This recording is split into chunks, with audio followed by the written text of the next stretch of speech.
Orasyon para mapromote sa trabaho. Sa ngalan ng Ama, ng Anak at ng Espiritu Santo. Amen.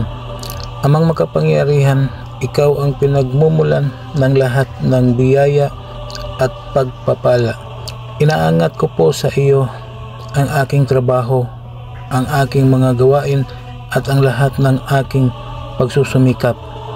Naway pagkalooban mo ako ng pagkakataong may angat ang aking katayuan sa trabaho, hindi para sa kapangyarihan kundi upang makapaglingkod ng mas mahusay at matupad ang iyong layunin para sa aking buhay.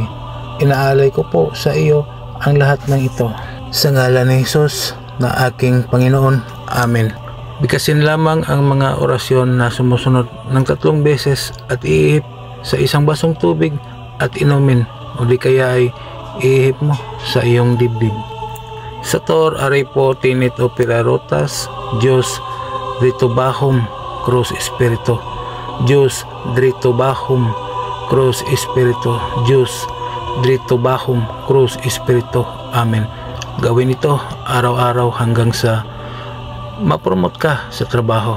Maraming salamat sa mga tao na naniniwala at tumangkilik sa mga binahagi kong kaalaman.